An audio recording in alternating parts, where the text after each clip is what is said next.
Tonight, it's National Indigenous Peoples Day. We have coverage from all the festivities in Prince George. Plus, a 6-month report on the 988 suicide hotline implemented by a local MP. And a large mural was unveiled at Canfor Leisure Pool today in celebration of National Indigenous Peoples Day.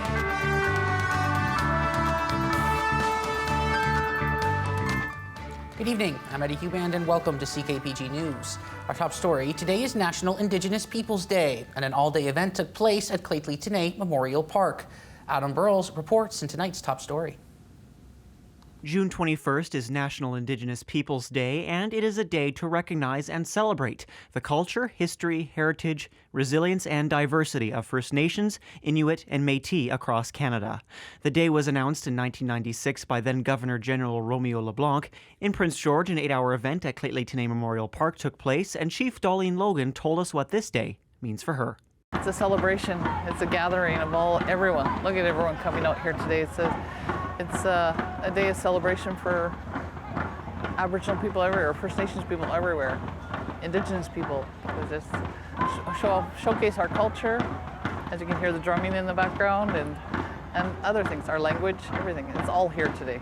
Last year's event was a big success with a multi-day event taking place, and Chief Logan says that this day is another step towards truth and reconciliation. Truth and reconciliation, it's here. Come, everyone's here to celebrate another culture. Everyone's learning and everyone's behind everybody. Canada is a multicultural country, and everyone's starting to come out and celebrate each other. Not only is the day about recognizing and celebrating, but can also be a chance to learn something. Take 5 minutes to learn about your local First Nations. What a better way to learn than coming out to a beautiful day in the park, officially summertime, and learn something, take something new. Today's event started at noon and will wrap up at 8 p.m. Adam Burles, CKPG News. There's been a major crash involving a school bus in the Caribou. According to BC Highway Patrol, the incident took place earlier this afternoon along Highway 97 near Butler Road and Lac La Hache. A photo from the scene appears to show a bus down an embankment from the roadway. There's no word on the number or severity of injuries. The crash closed the highway down to all traffic in both directions to allow first responders to safely attend and assess the scene. RCMP are asking the public to avoid the area until further notice. Since the 988 line launched on November 30th, it's seen hundreds and thousands of calls and texts. This suicide and mental health crisis helpline was years in the making for Caribou Prince George MP Todd Doherty, who introduced the private member's bill a year ago. Tommy Osborne brings us more on the impact of 988 and what it's done for thousands of Canadians. This could be the most influential thing that he does, really anybody does in Parliament, for a long, long time. Since Todd Doherty's private member's bill to bring a 988 suicide crisis hotline was implemented, hundreds of thousands of Canadians have been impacted.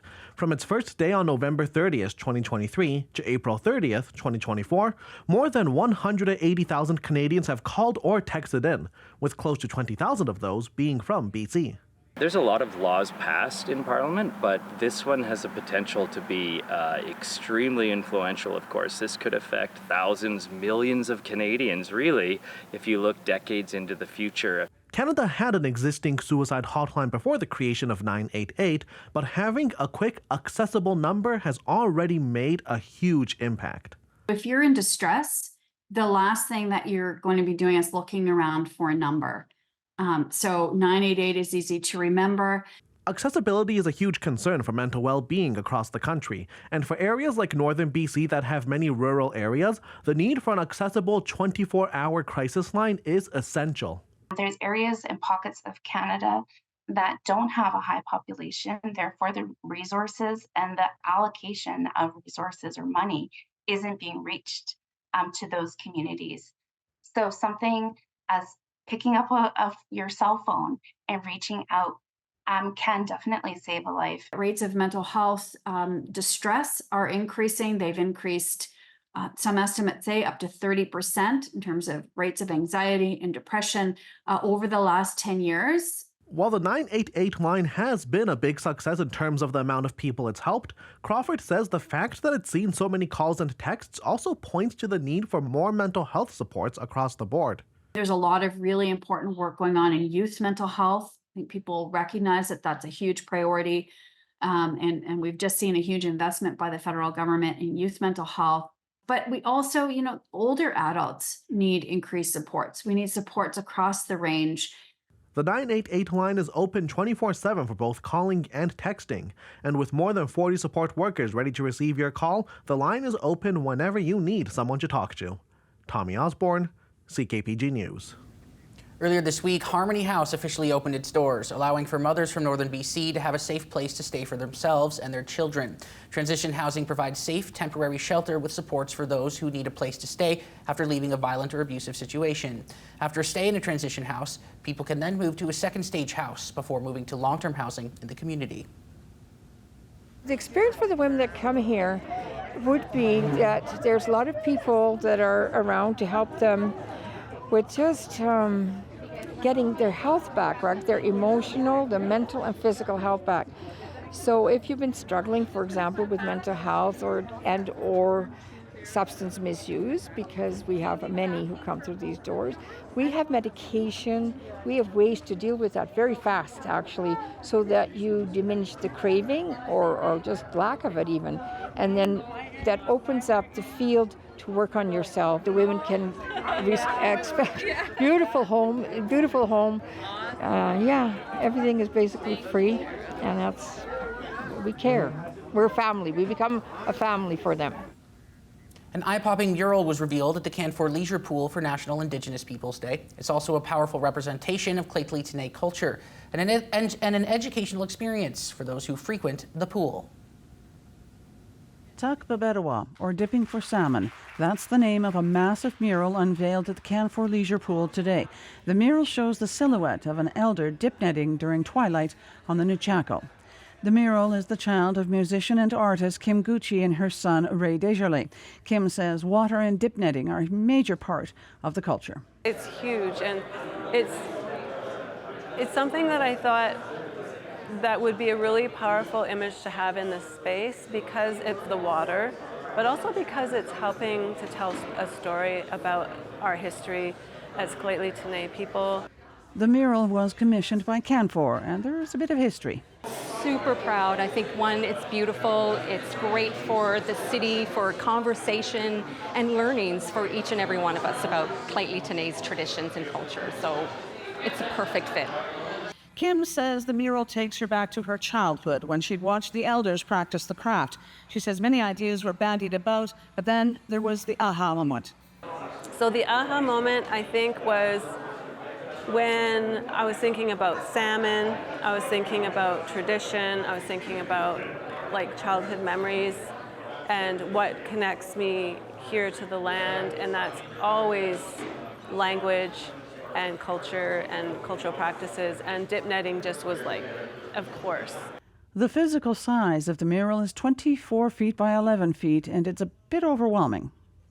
Ray was mindful of that, so that Ray wasn't just creating an image and then having to go back in and what's called vectorize it to be able to do it to scale. So Ray was meticulously doing it all, all of the little patterns and such are all hand done.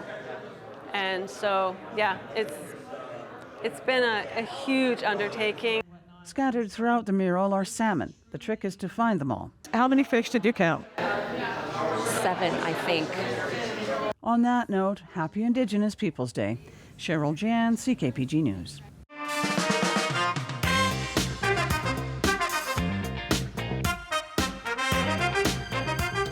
This week on Entertainment Spotlight, we are doing a new dark action drama, Bike Riders, starring Austin Butler and Tom Hardy. The plot: over the course of a decade, a Midwestern motorcycle club evolves from a gathering place for local outsiders into a sinister gang, threatening the original group's way of life. Boyfriends are getting into trouble. What the hell were you thinking back there? Nothing. I saw you squaring off with them guys. What do I need to think for?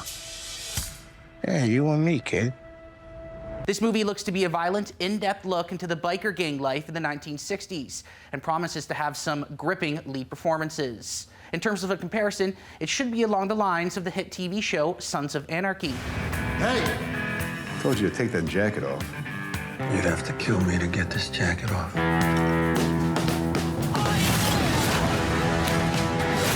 What about the bar?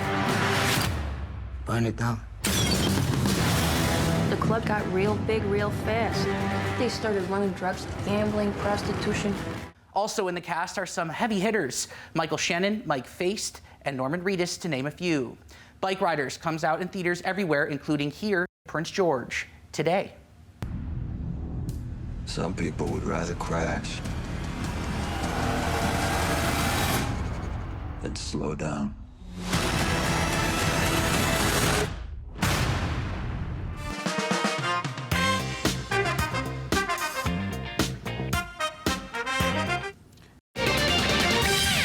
The lowest gas price in Prince George is currently sitting at $1.61.9 per liter at Costco. The lowest price in the province right now is in Grand Forks at $1.54.9 per liter. Manitoba has the lowest. CKPG Sports is delivered by Domino's. Join the Domino's Lunch Club with 25% off all regular price pizzas every day. Visit domino's.ca to join the club. Prince George Spruce Kings have released their schedule for the 2024-25 BCHL season. Anthony Correa is here to break down some key matchups and games to look out for. The Prince George Spruce Kings have found out their opponents for next season as the BCHL has released its full schedule for the 2024-25 season. Their season begins on the road when they take on the team that finished first in league standings last year, the Surrey Eagles. That one goes September 20th. A side note before we continue, the BCHL has crafted all new divisions this year, with 5 new teams joining the league. Prince George is now in the Coastal East, with teams like Chilliwack, Coquitlam, and Surrey. And speaking of Coquitlam, the Spruce Kings don't take home ice until Friday, September 27th, when they welcome the Express to Copar Memorial Arena for a 2-game weekend. Then on October 11th, they take on their first team from Alberta as they visit the Okotoks Oilers for the first time in franchise history, before making their return to the Centennial Regional Arena to face off against the Brooks Bandits in a rematch of the 2019 Doyle Cup and 2019 National Championship game the next night. The Spruce Kings' home schedule is filled with 9 games on Friday, 13 on Saturday, 3 on Sunday, and 1 Wednesday night game, as the team looks to have a bounce-back season starting in September. From the BCHL to the NHL now, where Anthony Correa joins us to discuss tonight's big Game 6 that will be airing right here on CKPG TV right after this show. Anthony, first of all, the series has gone a little bit longer than I think many people expected after Game 3. What have they been doing to get back in the series? I mean, it's crazy. I mean, most people thought sweep. If not, Florida would take care of them in Game 5. But we talked a little bit about just the Oilers' stars showing up and Connor McDavid carrying this team on his back. He's having an unreal Stanley Cup playoffs. But it's not only Connor McDavid. Stuart Skinner has shored up his game earlier on. He was a little shaky. And they're getting depth scoring. You know, a big one to point to in Game 5, Connor Brown, who hasn't scored a lot in the regular season, scoring a shorthanded goal, which is always good. So it seems like Edmonton is getting the right goals at the right time, and the bounces are finally going their way. You know, when the series first started, it seemed like they were pretty even teams. Florida was just getting the bounces, and now it seems like the tide may have turned. And what's the key for Florida now to sort of rebound here? They looked so good in the first 3 games. They've been beaten pretty badly the last 2. What do they need to do to rebound in this Game 6?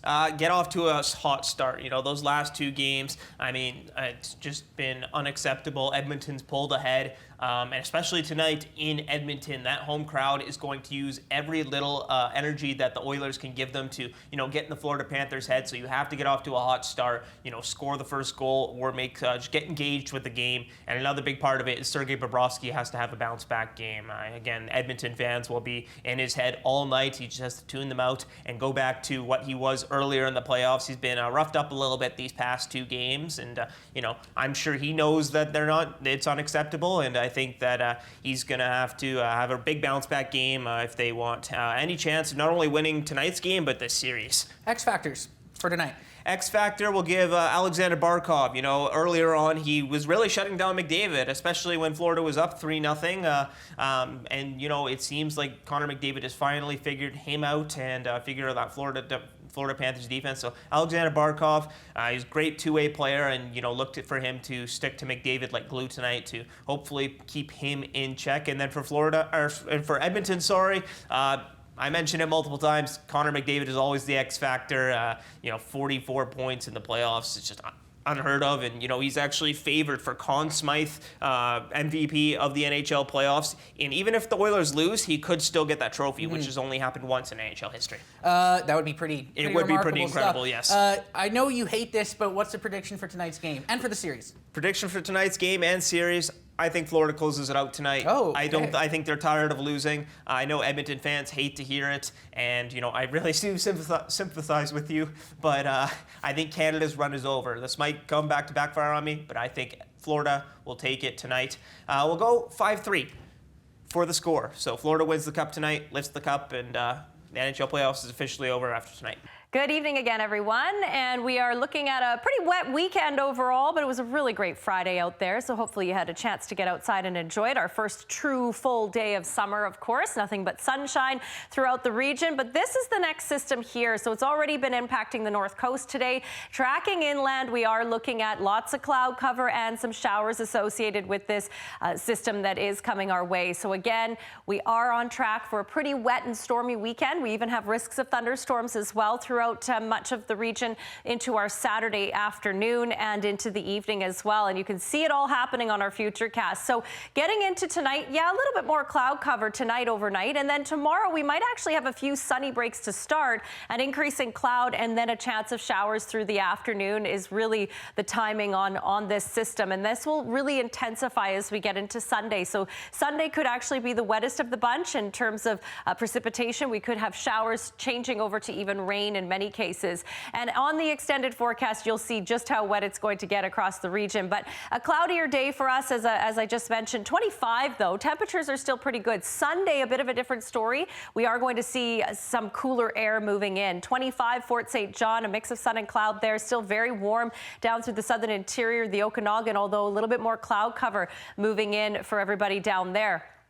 Beautiful in Vancouver tomorrow, much of the island looking good as well, with a few showers in the mix potentially, though. So these are our highs tomorrow for our broadcast region. 18 Burns Lake, mix of sun and clouds, still going to see a chance of showers later. And then Vanderhoof, yes, a pretty wet day overall, 23 degrees, 20 Fort St. James and Mackenzie. And again, showers in many areas down the south of us a little bit, down through Quesnel, could be a bit drier for another day or so.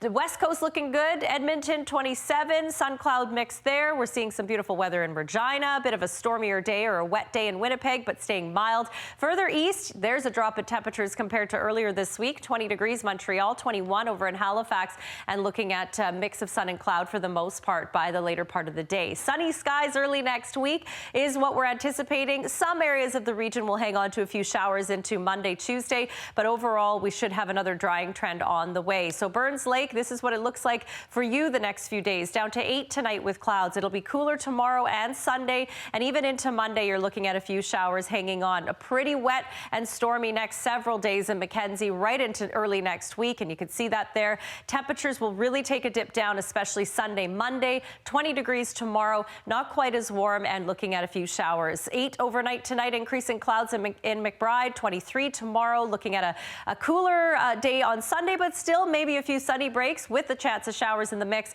and then the sunshine returning for Monday, Tuesday. It'll be 26 degrees in Quesnel tomorrow with mostly cloud cover. A few sunny breaks are possible. A few showers, though, on your Sunday, and a drop in temperatures by 10 degrees down to 16. Prince George, this is what we're in for. 25 for our day. Great temperature. It won't be cold out there, but it'll certainly be a lot cloudier. We do have a chance of showers through the afternoon with a risk of a thunderstorm and into the evening. And then Sunday, you can see, is a much cooler trend, looking at clouds, showers, switching over to CKPG Sports is delivered by Domino's. Join the Domino's Lunch Club with 25% off all regular price pizzas every day. Visit domino's.ca to join the club. The PG Knights are back in action this weekend as they take on 2 teams down at Citi Field. It's been a successful year so far for the AAA team, as it currently has a 12-4 record. And it won't be an easy task this weekend, as both the North Delta Rays and Richmond City Chuckers have winning records of their own. First pitch is scheduled at 2 p.m. and then 6 p.m. on Saturday. The team will also play an exhibition game on Sunday against the Chuckers. As mentioned before, all action takes place at Citi Field. The Copa America tournament for 2024 kicked off last night, and Canada played its first ever game against the reigning champs, Argentina. This one was closer than some might think. The first half ended scoreless between the two teams before Argentina showed why they are the #1 ranked team in the world. Julian Alvarez opened the scoring in the 49th, and it wasn't until late in this one that Argentina would build on their lead, scoring a second in the 88th. Despite the result, Canada did attempt 10 shots, and keeper Maxime Crépeau played brilliantly, turning aside multiple dangerous chances. The Canucks now wait until Tuesday, where they'll take on Peru. More action from the group stage at the 2024 Euros, as 3 more matches took place this morning. Slovakia and Ukraine were the first teams to kick off the action. Slovakia started the scoring, taking a 1-0 lead into the second half, but Ukraine struck twice, going ahead in the 80th minute to take a 2-1 victory and keep their tournament alive. Later, it was Poland and Austria squaring off, with both teams desperate for a win. This game went into halftime tied at 1 before Austria scored twice in the second half to take a 3-1 victory. And finally, the Netherlands took on France. The two heavyweights had plenty of chances, but neither could pot the go-ahead goal as the game ended in a 0-0 draw. 3 more games again tomorrow, starting at 6 a.m. Pacific. Football and baseball contribute to tonight's countdown, and excitement is a topic of discussion after watching all these plays in tonight's CKP3.